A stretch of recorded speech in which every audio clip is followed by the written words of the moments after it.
From scorpion to eagle to phoenix. This is Suit and Boot, standing up in truth, transformation, and breaking out of trauma. Today, we're talking about something very important in the dynamics of the scapegoated child, the fixer, and the people-pleasing roles.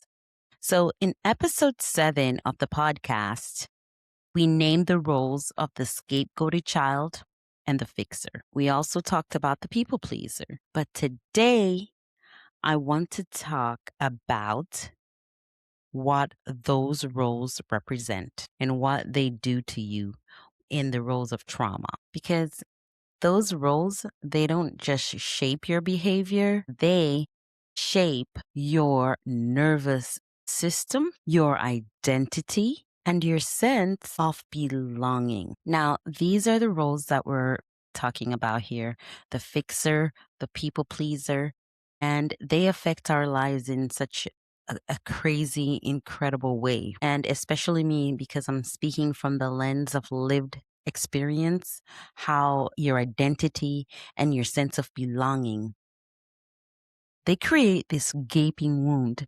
We don't really address them so that we know how to deal with them. What happens when you finally stop? So let's get into it. What the invisibility wound is. The invisibility wound isn't about being ignored. It's about being relied on, but not seen. It forms when you're the one who fixes the situation, the one who smooths things over, the one who anticipates the needs of everybody else, and you absorb the emotions because you want to keep the peace. And then you learn early that your value is tied to what you do. It's basically a conditioning. If I can do a lot for people, then that's how I find love. This is early conditioning. This is not tied to who you are. Because you're capable and functional, no one stops to ask you what overfunctioning is costing you. So you disappear quietly, emotionally, while everyone leans on you for survival, for support, for everything that the family system needs. When I say system, I use this word very, very strategically, because this system, the family system that I've been speaking of, you have an over-functioning child, an over-parentified child that starts to get all the work, all the necessary things that the adults don't be the parents emotionally and physically, so to speak. The only time they appear is discipline time. The only time they appear is judgment time to tell you what you have done wrong. Now, while everyone else leans on you, that's exactly what the invisibility wound is. Invisible because no one is seeing the cost of what the overparentification and the leaning on and the fixing and everything. That wound is invisible because everything is internalized. Now, the fixer, that is a heavy, heavy role. I was very lonely as the fixer. That loneliness, it just looked different and it's a lot heavier. So when I was in that role, I felt like Atlas. And if you don't know who Atlas is, he's the Greek god. And in pictures, you'll see him holding up like the globe, and the weight of the world is just on his shoulder. And he's hunched over because he can lift up and he cannot bring everything. And that's what being a scapegoated child and being the fixer is. The weight of the entire family system is on your shoulders. But unlike Atlas, it is so many balls to juggle that, it can't just hold one. You have to be juggling everything. And that's exactly what I was doing.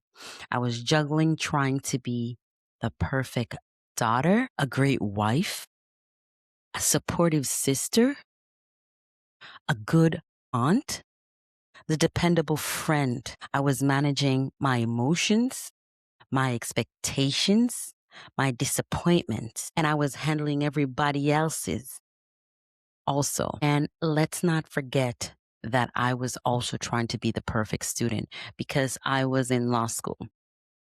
And I was also trying to be the perfect employee because while I was attending law school, I was also working a full time job. And it's not just during law school, it is the entire childhood. I was carrying a lot of, adult things that I should never have been carrying. And the more I carried, the more was placed on me. And that didn't translate into being treated with care. I was never soothed. I was never protected. I wasn't held. I was treated like the container, the place where everybody puts their complaint. That is the place where everybody's issues went. And I saw this funny thing one time. It was a picture of kind of a grenade. And then the grenade, a fake grenade, of course, it says, I'm about to pull the pin because I'm going to blow this entire thing up if somebody asks me to do one more thing. And I just understood that quote. I understood that. So essentially, I was like that grenade. I was like that bomb waiting to explode. I was the place where stress landed, the place where resentment was processed. Now, that is a very specific kind of loneliness because at the time I was surrounded by people. I was surrounded by so many people because I was doing so much for everybody. I was just basically everybody's everything. I was surrounded by everyone, but I was holding everything alone because the adults in my life, they never saw me because remember, we're talking about the invisible wound here. And I was just like a dog in the corner, a wounded dog, just slowly dying and crying and whimpering on the inside. And then we had another section. We had gaslighting and conditioning and the silent training. So let's talk about that and go into that layer. So that layer, this is subtle, but it is so important. Now, instead of people addressing issues directly, they would come to me. For example, a parent would be complaining to me about my sibling, not to resolve anything, just to vent. And now, let me tell you, this was totally inappropriate for a parent to be complaining or venting about a sibling or their child to the other sibling. And it is only meant to do a few things in the system, in part of the system. Now, let me just tell you what that does. And it does two things at once. First, it conditions you.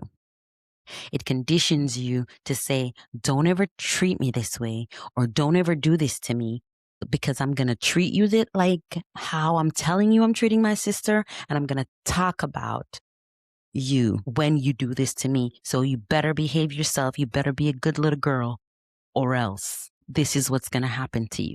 That's the first part of the conditioning. The second, it teaches you the unspoken expectation, what's required, what's acceptable, what will be criticized. But notice what's missing. No one ever asks, what do you expect? How does this feel for you? So essentially, nobody's asking you about your feelings. It's clear.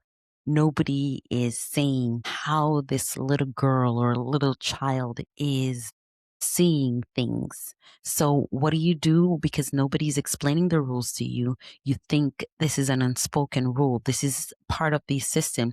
Why this silence is so deafening? Because they're saying a lot without saying anything in this silence. And nobody wants to know how their actions are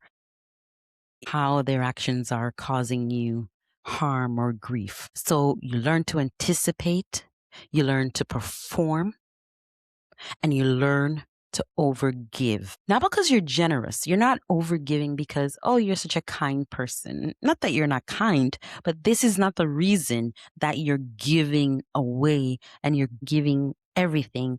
Sometimes you give some things and you don't even recognize yourself. But the reason that you're giving like this is because of what I said earlier. You're being trained that way. You're being trained to love in a way that is giving to others. That's not love. That is survival. Now, a lot of children, like myself, grew up in survival mode, in survival roles, very scapegoated, very overparentified. This wound didn't stop in my family system. It followed me into my profession. So I'm going to just flip here and show you how this follows you. If you're being conditioned like this in childhood, how it follows you to your relationships, it follows you in your profession.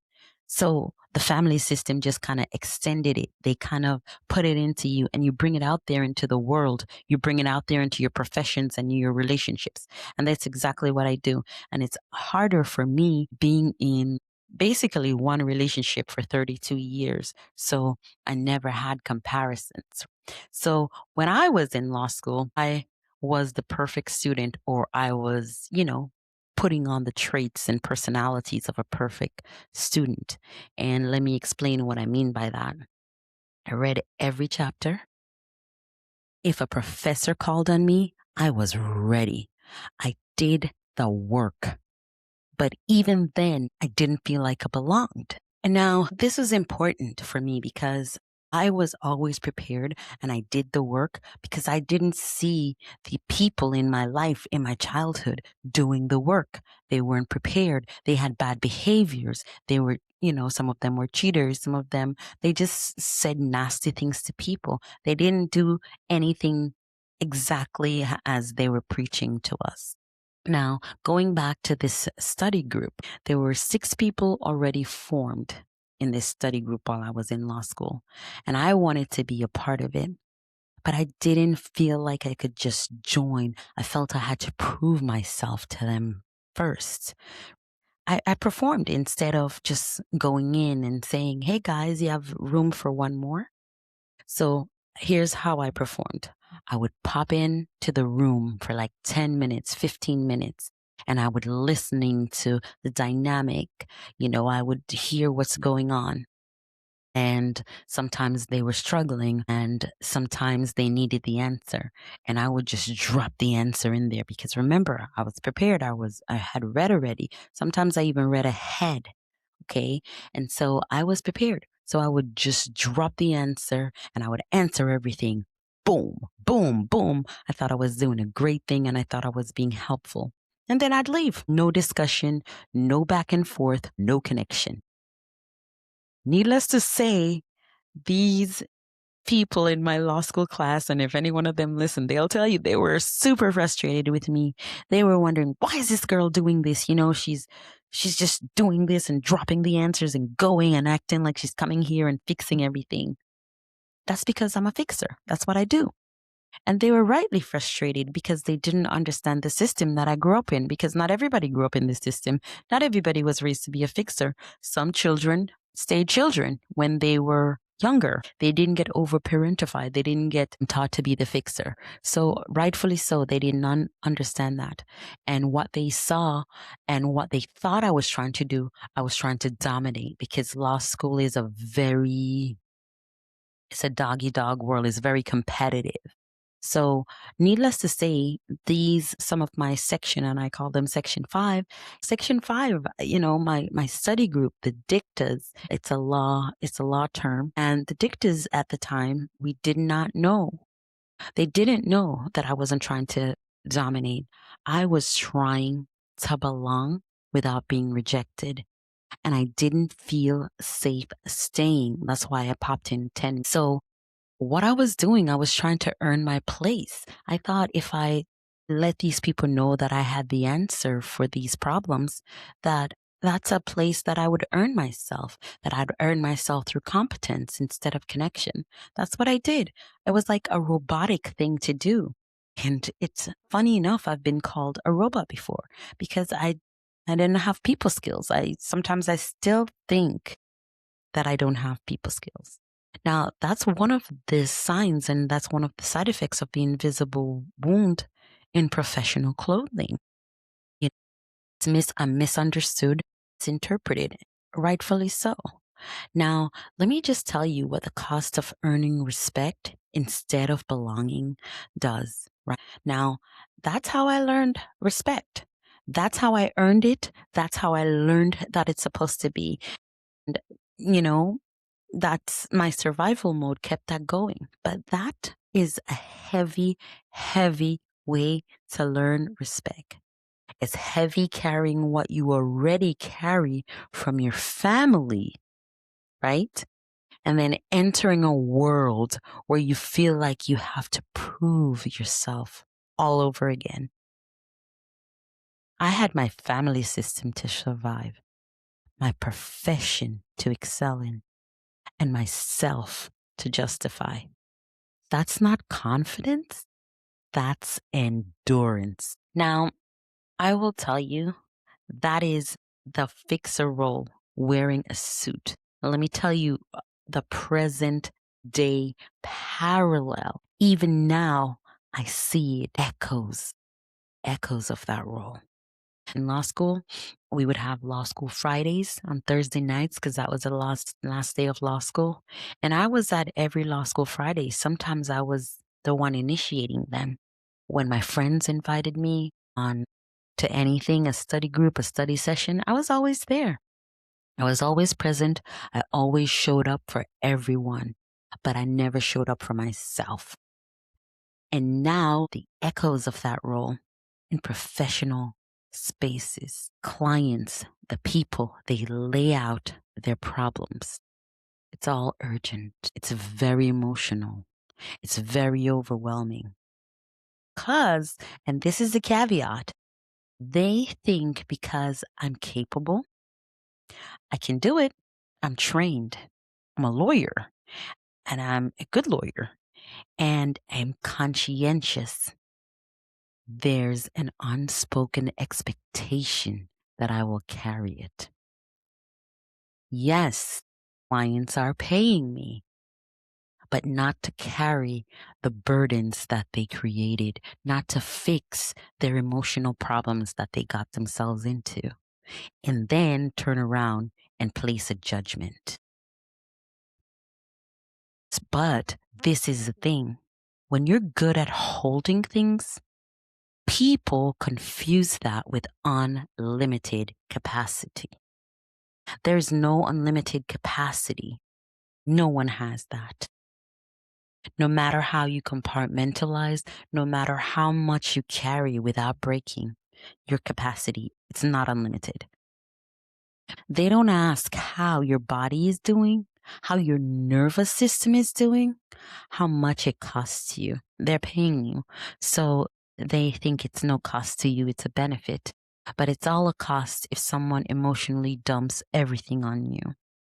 They just assume you can handle more. The more they give you, the more you handle, the more you are given. And that's the fixer role wearing a suit. Both are lonely. But here's the difference. And here's what I want to tell you. Once you drop the baton on being a fixer, once you don't fix anymore or you're trying not to fix anymore, people fall to the wayside. People are like, she's changed. She's not nice anymore. She's not a good daughter anymore. She's not a good aunt anymore. She's not a good niece anymore. She's not a good sister anymore. And then the triangulation begins, and it's against you. The very thing that you feared while you were people pleasing. But being the fixer is lonely. Breaking out of the fixer role can feel lonely too. But they're not the same loneliness. One comes with crushing responsibility. The other comes with space. One required me to disappear altogether, like I don't exist. The other requires me to stay present. and staying present with myself. And that is such a staunch difference with the fixer lonely and when you're finding yourself and you're breaking out of trauma and you're standing up in your truth. Two lonely positions. One is freeing, one is releasing. And that's where you want to be. That's where you want to start. That's where you want your journey to begin when you're breaking out of the traumas, when you're breaking the chains of silence, when you're breaking generational curses, when you're breaking generational cycles. This is the start, the lonely road. One of them was survival mode, and that was me being in the fixer, the people pleaser, and doing everything and taking on everything. This one, this mode, this is transition mode. And transition mode is survival mode versus space. Because when you're surviving, there is no space. The room is all encompassing. It feels like it's coming towards you and gonna suffocate and eat you up. Now is, in survival mode, there is no space to grow, no space to explore, no space to discover who you are. Survival is loud. It's urgent. Always something. Boom, boom, boom, boom, boom. Never planned. It's very demanding. It doesn't ask, what do you like? What brings you peace? It asks, what needs to be handled right now? Rush, rush, rush. And that's why on this side of breaking out, something new happens. You get time. You get space. You get to find out, do I like golf? And the answer is yes. Yes, I do. Do I enjoy walking on the beach alone? Yes. Yes, I do. And it's freeing. It's relieving. Do I like dinners by myself? That is the best time that I spend with myself. I get the best dinners in the nicest restaurants. Do I like quiet? Like nobody's business. Chaos is confusing. It's out of control. Quiet is calming, reflective, and it gives you a way. It's productive. And in my quiet, I could start a podcast. I could write a book. Quiet is productive. You get access to things you never had. You get those questions that you never answered. Not because you weren't worthy, but because survival was running the show. And when survival is running the show, there is no space to discover who you are. When you're in survival mode, that's exactly what it is. You're surviving. There's no way you can thrive. There's no way you can know who you are. There's no way you can find that version of yourself that is peace. Thriving and surviving look completely different. Now, when you get on the other side, the quiet and the honesty, because we're standing in our truth. And I want to be honest, the other side, it's not like I'm over on the other side. It's a gradual process. I haven't really hit it yet because it's a journey. It's not, oh, I'm over there, but I'm working on it. I'm not remarried, for example, because I am not looking for a man. I am looking to find me before I can find my someone. I haven't found all my people yet, but they're out there. And the key is in your journey, in your path, as in mine, I have not gone back to the system. And that's what matters. That is what is important. This loneliness doesn't mean I made the wrong choice. It means I left a system that only valued me when I was useful. And systems don't replace themselves overnight. This quiet, it's not punishment. It's recalibration. And when you're recalibrating, when you're regenerating, when you're being reborn, and you see things through the lens that survival mode is not thriving mode, and you're growing, because when we come out of that survival room, that little box that we trap ourselves in, or that box that someone else is trying to trap us in, the world is our oyster. We are growing. Growth is the biggest thing that you can do. You see and you face your potential. Now, this is why Suit and Booth exists. This is exactly why, because this work is about turning pain into purpose. Because you can't bypass the pain. You got to work through it. You got to go through the fire. You got to go through the healing. You got to do what you need to do. Because it's about standing up in truth, and it's about standing up in transformation. And that's the only way we can break out of our trauma. And learning how to live beyond survival. It's difficult. It's a lonely road, but it's a journey that we can get on. And it's a journey that we must be on. Breaking out of trauma means that we're breaking out of survival and we're living beyond it. But here's a practical and grounding note. This invisibility wound, it's going to flare up again. And when it flares up, I ground myself. And for me, that looks like writing in my journal, writing my book, whatever it is, to express myself, to express my feeling, putting the words on a page. Those type of things, they validate you. When you've been gaslit so much, you need grounded things. You need validation, and you need witnesses to your progression, to your growth. And even if that one witness is yourself, that's enough, because you're getting yourself back. And mine is like going to the beach, letting myself feel lonely without shaming myself, letting myself feel lonely without saying I need a man right now to move to the next level or to feel valuable. I need someone to fix, because I don't. Now I'm choosing rest without explaining it. I don't ask, what's wrong with me? I ask, what part of me needs to be seen right now? Sometimes being your own witness is the work. That is the work.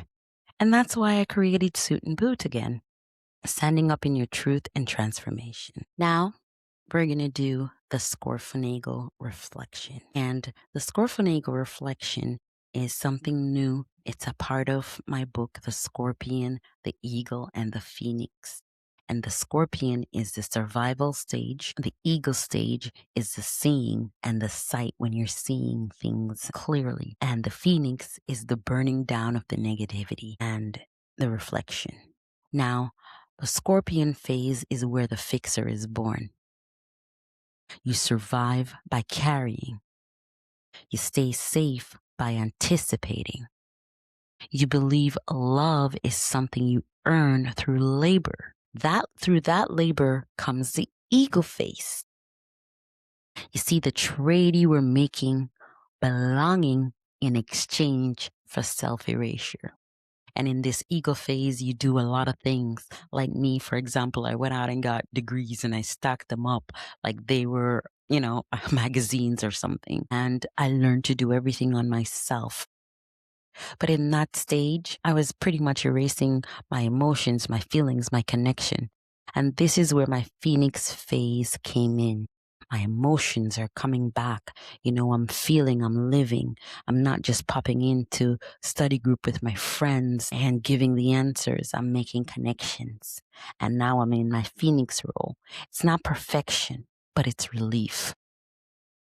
It's not arrival. It's agency. It's choices, choosing who's leading, who you need, which one of your methods you need in this situation, right? The quiet where you reclaim yourself and learn who you are when survival is no longer running the show. And that's what you want. That's what you want. You want agency over your mind, your body, and your spirit. Agency over your overall life. That is the Scorfinagle way. Now, if this episode resonated with you, you're not alone. You are welcome to like, comment, or connect with us in the Chain Breakers community. You're not crazy. You're breaking out. You deserve to be seen. You're breaking out of trauma. You're breaking chains. And you're no longer carrying the invisible wound. And the only way to heal that wound is to stand up in your truth and your transformation. This has been Suit and Boot, standing up in truth, transformation, and breaking out of trauma. From Scorpion to Eagle to Phoenix. Thank you for joining. Thank you for listening. Until next time.